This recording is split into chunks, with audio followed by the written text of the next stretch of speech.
Alright, so check it out. First of all, the upload streak, the marathon does live. I uploaded on the main channel yesterday. It was a 2010s vid, so technically the streak lives. And now, as it pertains to this topic, this is the best runs of the 2010s, the best playoff runs of the 2010s. Not the type of runs you're suffering after tacos. Talking about individual runs. So individual playoff performances from a player. And when you narrow it down to that field and you talk about the best of the 2010s, I truly believe there's three that sit in a class and they're by themselves. I put the question out just to make sure I didn't forget anything and I didn't see anything that would break into these top three, because people were naming a bunch of playoff runs that were just decent or really good, but these three are the stuff of legends. And I think when you consider everything from how they played to who they actually had to play against and what they ended up achieving, I think those three things separate them from any other individual run this decade. So when you put it in that criteria, I think you're looking at Dirk Nowitzki 2011 run, you're looking at LeBron James 2018, and then you're looking Kawhi 2019. I think those three sit by themselves. And again, I want to clarify that because people then they try to put things like, oh, what about 2016 LeBron? What about I saw 2012 KD? All these that don't necessarily stack up to what was individually done in these three runs. And all these other runs, these guys had better teammates next to them. The opponent's strength relative to their own team doesn't match up. So I think in most cases, most people are going to agree, and majority of people are going to agree that these three they're on a plateau, they're by themselves. Okay, now that we've established that, what is the order of these runs? And again, individually, not by the team, because I did a video years ago before either of these runs had happened, and I said that the Mavericks had the best playoff run possibly of all time. But again, that's team run. Now we're looking at the heads of these teams. And so you then look back and say, what did they accomplish? Dirk Nowitzki, first championship and finals MVP. Kawhi Leonard, second championship and finals MVP. And LeBron James gets to the finals, and there was just no way that was going to happen. There was no win coming out of that. That was actually the year we really should have just had a Western Conference Finals be the actual finals. But okay, nonetheless, now that we have the accomplishments on the table, let's look at each individual run and let's look at them chronologically. So in 2011, you have the third seed Dallas Mavericks. They finished the season 57-25, which is hilarious to think they almost won 60 games because upon arriving to the playoffs that year, Mark Cuban put it best. Nobody except the people in that Dallas building really believed that they could make a championship run. That year, you're talking about the Celtics, the Heat, the Bulls, and then on the West, it's the Lakers and probably the Spurs. Nobody was looking at the Mavericks. That was a total blindside when they ended up sweeping the Lakers. But okay, let's go in order. So we got the team record. Why did nobody actually believe in the Mavericks that year? Well, it was because of their roster compared to everything they would have to go through to actually win the championship. While the Mavericks were a well-rounded team, Dirk Nowitzki did not have a co-star. I see people trying to rewrite history now and say, oh, what about Jason Kidd? Jason Kidd was fucking old, guy. This was not 2002 Jason Kidd. Nonetheless, he played his role beautifully. He even had a role in guarding LeBron James in the finals, so not taking anything away from him. I'm just saying that compared to the other teams, when you're looking at the Celtics big three, the Heat big three, looking at the Lakers, Kobe and Gasol, Thunder, Westbrook and KD, Dirk did not have a second guy. He's kind of like Giannis is right now on the Bucks, where you say, yeah, there's Middleton, but a lot of these other guys, they have like all NBA first team teammates. Dirk did not have that. But again, a very well-rounded team that year that had good rebounders, good defenders, good role players, and they were actually second in assists. So in making up for not having that co-star for Dirk, they moved the ball really well. Your notable names here are Jason Kidd, Jason Terry, Sean Marion, Tyson Chandler, JJ Barea, Peja Stojakovic coming deep off the bench. And little known fact that year, another reason nobody believed in the Mavericks, Caron Butler tears his ACL. That was the guy the Mavericks had traded for in the 2010 season that was supposed to help them make a run. So when he goes down in 2011, maybe you came into that season thinking the Mavericks could be legit, but especially once he went down, that was really supposed to be the secondary scorer on that team aside from Dirk. So that's what we have with the team going into the playoffs. In the playoffs, they defeat the 48-34 Portland Trailblazers with Brandon Roy in his last hurrah. They defeat the equally 57-25 defending champion Los Angeles Lakers, who were fresh off of 3 straight finals trips, and this is in the second round. And again, this is not a Lakers team that had fallen off in anybody's mind. This is a team we could have easily seen in the finals again. That's what everybody thought. In the West Finals, they defeat the 51-31 Oklahoma City Thunder with Kevin Durant, who was leading the league in scoring at the age of 22. Then they had Westbrook, they had James Harden, an up-and-coming team at the time, but absolutely had the talent. And then the Big Three Miami Heat, the team that swore it was going to be easy. The team that said they were going to run up like 6-7 rings, even if it was an exaggeration, they clearly thought they were worth more than 2. LeBron, Wade, Bosh. Once the Mavericks had made the finals, we were like, okay, it has to stop here. Dirk averages 25 and 9 against the Lakers on 57% shooting, 72% from 3. Although somehow that series he only attempted 11 3-pointers. That's pretty mind-blowing, when you compare it to today's era anyways. Against the Thunder, he ups that to 32 points and 6 rebounds, he shoots 56%. They win that series 4-1. And then against the Miami Heat, he runs up 26 points, 10 rebounds, and he only shoots 41%. However, he has multiple clutch moments during the series, and being the only superstar on a team against 3 of them, to hell with efficiency. In 2018, LeBron James was head of a Cavaliers team that was in absolute turmoil. They went 50 and 32 that year, they ranked 4th in the East, which I think was his worst mark probably this decade leading up to that. And the team turned over half of its roster in like the spring of that year, so what they started with, they traded everybody, got some younger guys. I think they were thinking about the future and trying to rebuild, but anyways, that is the way the cookie crumbled. They were not a very good defensive team. By that point, it was basically just LeBron and shooters. Somewhat comparable to 07, especially in the visuals. So they get to the playoffs that year. The general consensus is that the Warriors are going to win the championship no matter who they have to play. It was the first year that anybody could truly fathom LeBron James losing in the East pretty much since he joined Miami. I actually had them losing in the conference finals to the Sixers that year. That was before I knew the Celtics without both of their stars could be so good. But anyways, let's look at the run. In a series against the 48 and 34 Pacers, LeBron James averages 34 points, 10 rebounds, 8 assists, 1 steal, 1 block, shoots 55% from the field, 35% from 3, and has a game winner in a very important Game 5. Cleveland would have been headed back to Indy down 2-3, and with how much LeBron was having to shoulder that year, I'm not sure if they would have defeated them if that were the case. But nevertheless, they win in 7. They avoid a first round out. They move on to the conference semifinals where they play the 59 and 23 Toronto Raptors. LeBron James in that series solidifies LeBronto. He averages 34 points, 8 rebounds, 11 assists, 2 steals, a block, shoots 55% from the field. Shoots miserable from 3, but it doesn't matter. They sweep the Raptors. Now, of course, nobody ever mentions in this series there was a lot of help. There were 5 guys besides LeBron James in double digits. People were knocking down their shots. Kyle Korver averaged 14. Kevin Love averaged 20 and 11. Like, that was actually, as much as we call it LeBronto, that was a good well-rounded series. But yeah, no, LeBron James definitely played the biggest part. And that was crazy because in that year, I predicted the Cavaliers beating Toronto 4-2. I in no way thought they were going to sweep a near 60-win team, especially after struggling with the Pacers the way they did. But that's when everybody lost confidence in the DeRozan era. There was just like, this is LeBron's worst team. You guys have won 60 games. You're above them in the standings. You had home court advantage. There was just no way that should have went down the way it did. Yet LeBron turns in another historic series. Cavaliers sweep. That was a statement. The fact that they were able to sweep despite all the circumstances of that year.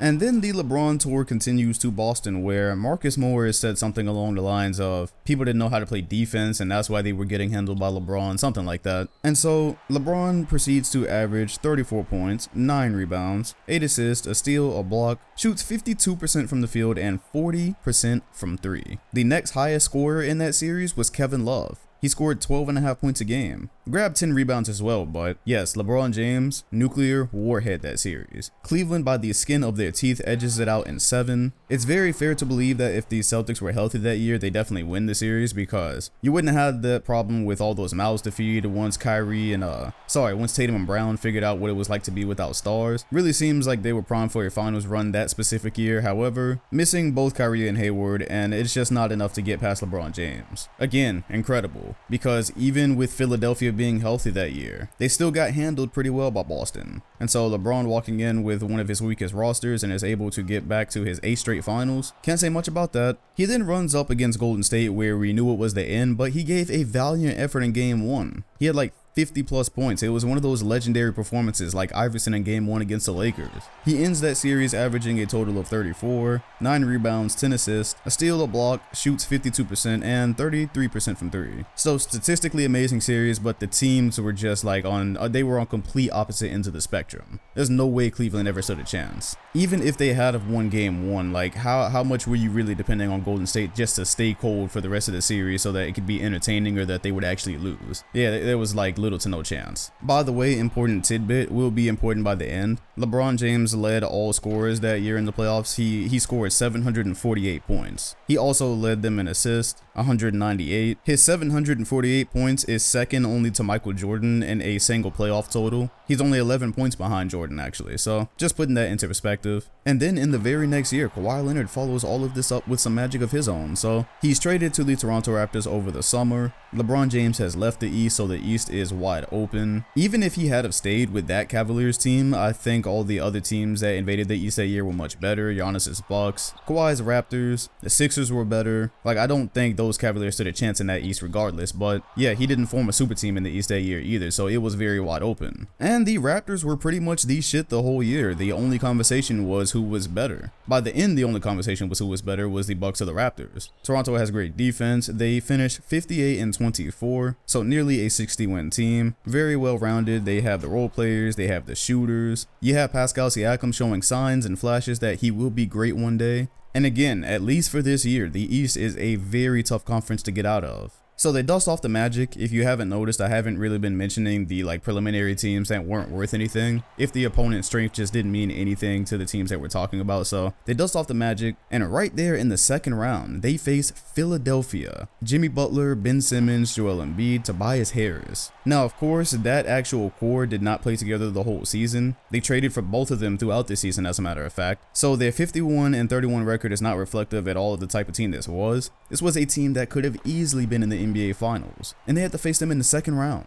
And so in that series, Kawhi Leonard averages 35 points, 10 rebounds, 4 assists, a steal, 53% from the field, 33% from 3. He has 2 other double-digit scorers in that series, in Pascal Siakam, who averages 20, and Kyle Lowry, who averages 13. Both of those guys shoot 44% and 39% respectively. Not taking anything away from the team that Kawhi had, but hopefully revisionist history does not let anyone forget he did most of the heavy lifting that series. Literally. He hits the only Game 7 series-ending walk-off buzzer beater in NBA history. It was like some type of movie. But hey, guess who's waiting on the other side of that door? The MVP, Giannis and the Bucks, the 60-22 Bucks, who were touting a historical point differential in the Eastern Conference that year. They were first in points and first in defensive rating. Kawhi averages 30 points, 10 rebounds, 4 assists, 2 steals, shoots 44%, much tougher series than the Sixers, 34% from 3, and he has more help this time, 3 other double-digit scorers. But either way, Kawhi was definitely the best player in that series, and due to the collective effort of the Raptors defense combined with Giannis not actually being able to shoot, or the fact that you would rather have him shoot than just have him walk into the paint. Yeah, the defensive game plan was beautiful. They won 4 straight. They go to the NBA Finals. Against the Warriors, it was pretty well understood, just like every year, that if there were not massive injuries, then nobody was going to be able to beat them. So then there were massive injuries. The Warriors were heavily crippled.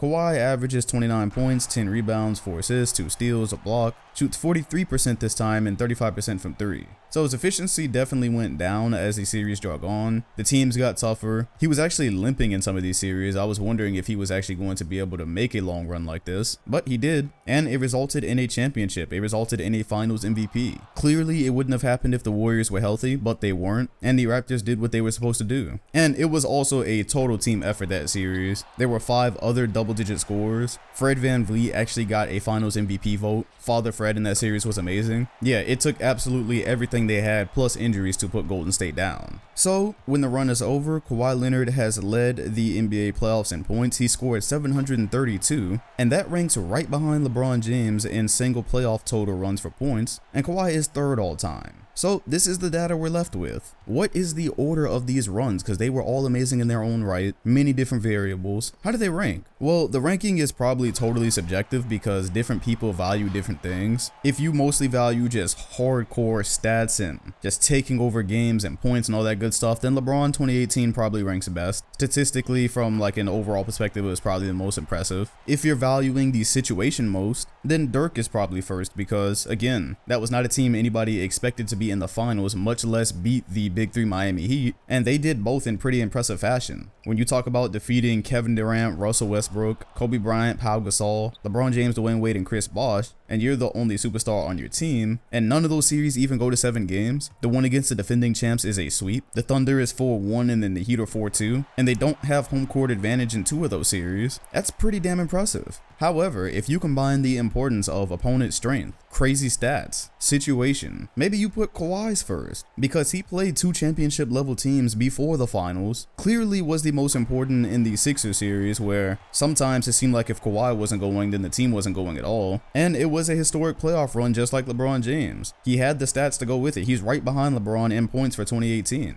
So since we're looking at them individually and we're not looking at this as teams, here's my ranking. I have 2011 Dirk at the 3rd spot. When you take absolutely everything into account with the strength of the opponents, plus who were your teammates, plus what did you actually do individually, I don't think it's as impressive as LeBron James or Kawhi Leonard's when you're just focusing on these guys as individuals. So in other words, Dirk's numbers were not as impressive through pretty much the whole playoff run. And throughout the run, he pretty much always has adequate support. So you look at the semifinals, he's got 3 other guys in double digits, Jason Terry averaging 20, everyone shooting well as far as his main support pieces. You get to the Western Conference Finals, same thing. I think the finals is where they leaned on him the heaviest, but if you look at it as an entire run, I think the Mavericks run was more improbable than Dirk's playoff run. It was more improbable that a team that was kind of built like the old days, really, with 1 star and just great support pieces around that star, for that team to have gone and won, I think that is more what you look at when you say the best playoff run of all time. Individually, I think these guys did something a little bit more impressive, but that's because we're taking a combination of everything. If you were to look in one category and just opponent strength relative to your own team, Dirk leads that category. So that leaves LeBron and Kawhi, and between those two, I'm going Kawhi Leonard. I think he had the best playoff run of the decade, and here's why. First of all, Kawhi's resulted in a championship and a finals MVP, but the thing with LeBron's run is the only series win that is just flat out jaw-droppingly impressive was the one against Toronto. Again, that year I had Toronto winning 2 games, but because they were Toronto and I just did not trust them against a LeBron team, I picked the Cavaliers to win it. I did not pick them to sweep it, so to this day, that is the one time where LeBron played Toronto and I'm like, okay, that win was definitely impressive. However, again, there's a lot of credit his team does not get in that series. I'm not sure if LeBron just had to go at it solo in Toronto and his teammates weren't hitting their shots the way they were. I'm not sure that series turns out the same, but then you look at the other two, and beating Indiana that year and then beating the Celtics without 2 of their best players, or without their 2 best players, those don't impress me as much. That was a year where I really felt like, again, go back to the beginning of the video, you knew the real finals was in the Western Conference. You knew that at the end of the day, none of those teams in the East stood a chance against the Rockets or the Warriors. The Pacers, while they were definitely a surprise that year and they were a very interesting upstart team, that doesn't necessarily bode well when you're comparing them to the other runs here. That Pacers team doesn't necessarily stack up at all to some of the other guys that these other 2 played. So because we're looking at these as an individual run, and you look at LeBron's overall stats for that 2018 run, and you look at him nearly winning a game in Golden State, which probably would have been an accomplishment to some people, he would get second, but I'm not as impressed as taking the Pacers and injured Celtics team in Toronto as I am when Kawhi Leonard has a very historic playoff run just like LeBron had, more so in the scoring category, but then they're playing the Sixers and they're playing the Bucks, and then they're playing the Warriors and actually winning, which again doesn't happen without injuries, but there's that winning factor as well. That does matter, and Kawhi played a huge part in that. Especially when you talk about the legitimacy of these teams, with Giannis being the MVP that year and the Bucks winning 60 games. And winning the first 2 games, so that it really did seem like Milwaukee could go all the way. I feel like Kawhi narrowly edges it out for the most impressive run of this decade. If I can put it simply, LeBron has the stats, but Kawhi also has the stats along with the strength of the opponents and the win to go with it. However, there are so many variables here. This can easily be hotly contested, so I am going to put a poll in the top right corner of the screen about now, and I'm going to let y'all have at it. I'm going to let y'all vote. What was the most impressive run of the decade to you? Because again, everybody values different things, so I just think when you take a combination of everything, I think that's how the order plays out. But if you disagree, let your vote be heard. Also, be sure to hit the like button, comment, and sub if you enjoyed the video. Thanks for watching, and I'll see you all on the next one.